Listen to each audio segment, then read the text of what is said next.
ఇక బోధనలో బీఆర్ఎస్ పార్టీకి షాక్ తగిలింది. బోధన మున్సిపల్ చైర్పర్సన్ దంపతులు ఇద్దరు కూడా పద్మ శరత్ రెడ్డిలు బీఆర్ఎస్ పార్టీకి రాజీనామా చేశారు. కాంగ్రెస్ పార్టీలో చేరారు. హైదరాబాద్లో పీసీసీ చీఫ్ రేవంత్ రెడ్డి ఆధ్వర్యంలో కాంగ్రెస్ పార్టీ తీర్థం పుచ్చుకున్నారు.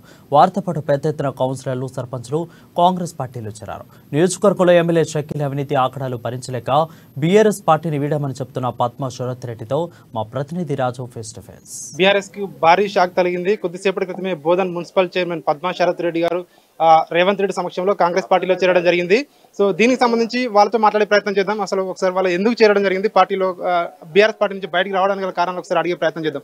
సార్ నమస్తే సార్, మీరు బీఆర్ఎస్ పార్టీకి రాజీనామా చేయడం జరిగింది, కాంగ్రెస్ పార్టీలో చేరడం జరిగింది. ఇందుగల కారణాలు ఏంటి సార్? అసలు తెలంగాణ రాష్ట్రం ఏర్పడిన తర్వాత తెలంగాణపై అభిమానంతో ఆ రోజు ప్రస్తుత ఎమ్మెల్యే షకీల్ గారికి ఆయన గెలుపులో చాలా కష్టపడి కీలకంగా వ్యవహరించి 2 దఫాలు ఆయన గెలుపు కోసం కృషి చేయడం జరిగింది. ఆ తర్వాత జరిగిన మున్సిపల్ ఎలక్షన్లో మా సతీమణికి మున్సిపల్ చైర్పర్సన్గా అవకాశం దక్కడంతో మున్సిపల్ చైర్పర్సన్గా నిలబెట్టి గెలుపడం జరిగింది. పోతే గత 2 దఫాలు గెలిచిన ఎమ్మెల్యే బోధనలో ఎలాంటి అభివృద్ధి చేయకుండా కేవలం తన అభివృద్ధి ధ్యేయంగా పనిచేస్తూ ఇసుక, ల్యాండ్ మరియు రైస్ మిల్లు ఒకటి నెలకొల్పుకొని ధాన్యం దోపిడీ, ఇవన్నీ దోపిడీలకు పాల్పడుతూ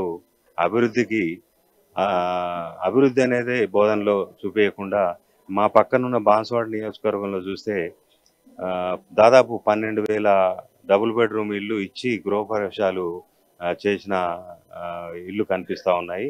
కనీసం మా బోధన పట్టణంలో ఈ 9.5 సంవత్సరంలో ఒక డబుల్ బెడ్రూమ్ కూడా ఈ ఇల్లు కూడా లబ్ధిదారులకు ఇచ్చింది లేదు.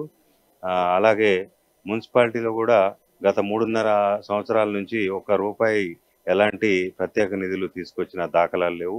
దీనికి మేము తీవ్రంగా ఖండిస్తూ ఈ చేతగాని అభివృద్ధి చేయడం చేతగాని ఎమ్మెల్యేకి ఆయనకు తోడుగా ఉండటం అనర్థం, వేస్ట్ అని చెప్పేసి ఈరోజు ఆ పార్టీని విడిచిపెట్టి కాంగ్రెస్ పార్టీలో రావడం చాలా సంతోషంగా ఉంది.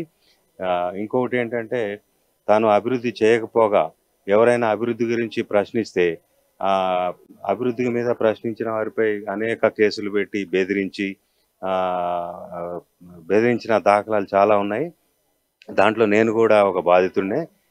మా మున్సిపల్ కౌన్సిల్లో ఉన్న 17 మంది మైనార్టీ కౌన్సిలర్లు ఎవరైతే ఉన్నారో వాళ్ళ మీద కూడా అనేక కేసులు పెట్టి వాళ్ళని కూడా హింసించిన రోజులు ఉన్నాయి. ఇదే కాకుండా వందలాది మందిపై కేసులు పెట్టి బాధ పెట్టడం జరుగుతూ ఉంది. రేపు ఎలక్షన్లు ఏదైతే రాబోయే ఎలక్షన్లలో ప్రతి ఒక్క కార్యకర్త ఆ బాధల్ని తీర్చుకునే విధంగా తన యొక్క ఓటు ద్వారా ఈ రిజల్ట్ చూపిస్తారని, అదే బోధన నియోజకవర్గంలో ప్రజలందరూ ఈ బాధల్ని తట్టుకోలేక ఎప్పుడెప్పుడు ఎలక్షన్లు వస్తాయా ఈ అవినీతి ఎమ్మెల్యేని తుదముట్టించడానికి రెడీగా ఉన్నారు ప్రజలంతా. ఇప్పుడు మీరు కాంగ్రెస్ పార్టీలో చేరడం జరిగింది. కాంగ్రెస్ పార్టీ మీకు ఏం హామీ ఇవ్వడం జరిగింది? తర్వాత మీరు ఏం హామీతో చేరడం జరిగింది పార్టీలో? మా వ్యక్తిగత హామీలు మేమేమి కాంగ్రెస్ పార్టీ అధిష్టానాన్ని కోరింది లేదండి. బోధన్ పట్టణము గత 3.5 సంవత్సరాలుగా మేము చైర్పర్సన్గా ఉన్నాము. బోధన్ పట్టణాన్ని సుందరంగా తీర్చిదిద్దడానికి మేము ఈ ఎలక్షన్లో గెలిచి పట్టణాన్ని ఒక అభివృద్ధి పదంలో నడిపించాలనే ధ్యేయంతో వచ్చాము.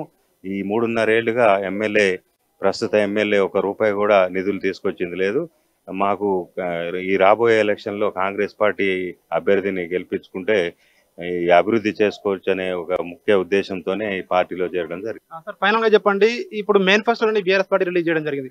కేవలం కాంగ్రెస్ పార్టీ మేనిఫెస్టోని కాపీ కొట్టిందని చెప్పి కూడా చాలా మంది అంటున్నారు. ఇది నిజమే అంటారా సార్? మీ వర్షన్ ఏంటి? తప్పకుండా అండి.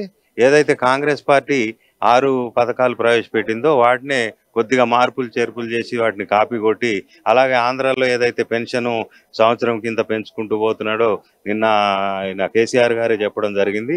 అది ఒకటి కాపీ కొట్టారు. అది ఇచ్చేది లేదు, చేసేది లేదు. ఉద్యోగాలు అన్నారు, ఉద్యోగాలు లేవు, నీళ్లు లేవు, కరెంటు లేదు, ఫ్రీ కరెంట్ లేదు. ఇవన్నీ ఉట్టి మాటలు తప్ప ఈ టీఆర్ఎస్ ప్రభుత్వం ఒరగబెట్టేది ఏం లేదు.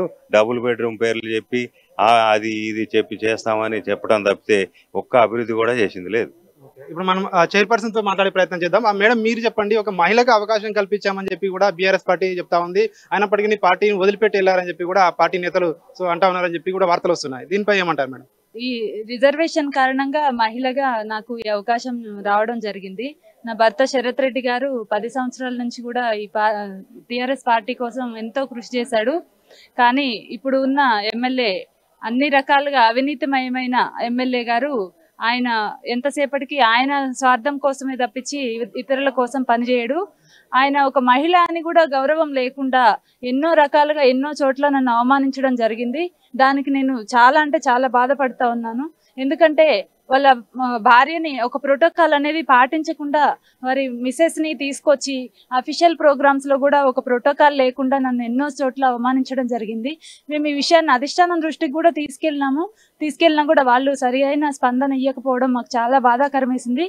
మరి ఈ రోజు కాంగ్రెస్ పార్టీ ఏదైతే ఈ 6 గ్యారంటీ పథకం అనేది పెట్టిందో అది ప్రజలకి అన్ని విధాలుగా అనుకూలంగా ఉండే పథకం కాబట్టి ప్రజలందరి మనసులో ఆ పథకం 6 గ్యారంటీలు తప్పకుండా ప్రజల్లోకి వెళ్ళినాయి.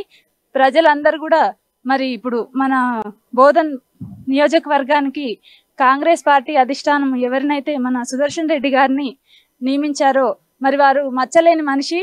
ఎన్నో సంవత్సరాలు ఆయన ఇరిగేషన్ మినిస్టర్ గా మాజీ మంత్రివర్యులుగా చేసినప్పటికీ ఈ రోజుకు కూడా నియోజకవర్గంలో ఆయనకి ఎంతో మంచి పేరుంది. ఈ మొత్తం మీద మచ్చలేని మనిషి అని చెప్పుకోవాలి అని అంటే ఈ రోజు మీతో పాటు ఎంతమంది కౌన్సిలర్లు కానీ సర్పంచ్లు కానీ మీతో పాటు పార్టీలో జాయిన్ అవ్వడం జరిగింది బీఆర్ఎస్ పార్టీ నుండి? సర్పంచ్లు ఇంకా కౌన్సిలర్స్ అందరూ కూడా జాయిన్ అవ్వడం జరిగింది. మాతో పాటు 10 మంది కౌన్సిలర్స్ జాయిన్ అవ్వడం జరిగింది. అదేవిధంగా ఇంకా కొంతమంది కూడా జాయిన్ అవ్వబోతున్నారు. ఈ రోజు జరిగే ఈ జాయినింగ్ కి చాలా డిస్టర్బెన్స్ క్రియేట్ చేసి మరి ఎమ్మెల్యే గారు చాలా ఇబ్బంది పెట్టినారు మమ్మల్ని. రాబోయే రోజుల్లో ఇదంతా ప్రజలందరూ గమనిస్తా ఉన్నారు. ప్రజలే బుద్ధి చెప్తారని ఈ సందర్భంగా తెలియజేస్తా ఉన్నాం. ఇది మున్సిపల్ చైర్పర్సన్ పద్మా శరత్ రెడ్డి గారు చెప్తా ఉన్నారు. ఖచ్చితంగా పార్టీలో ఒంటెద్దు పోగడలు ఉన్నాయి. ఎమ్మెల్యే తన వ్యక్తిగత స్వార్థం కోసమే పనిచేస్తా ఉన్నారు తప్ప నియోజకవర్గంలో అభివృద్ధి కానీ సంక్షేమం కానీ పట్టడం లేదని చెప్పి కూడా వీళ్ళైతే ఆరోపిస్తా ఉన్నారు. ఈ నేపథ్యంలోనే పార్టీకి రాజీనామా చేసి కాంగ్రెస్ పార్టీలో చేరినామని చెప్పి కూడా అందరూ చెప్తా ఉన్న పరిస్థితి కనిపిస్తుంది. మనోజ్తో రాజు, అమ్మా న్యూస్, హైదరాబాద్.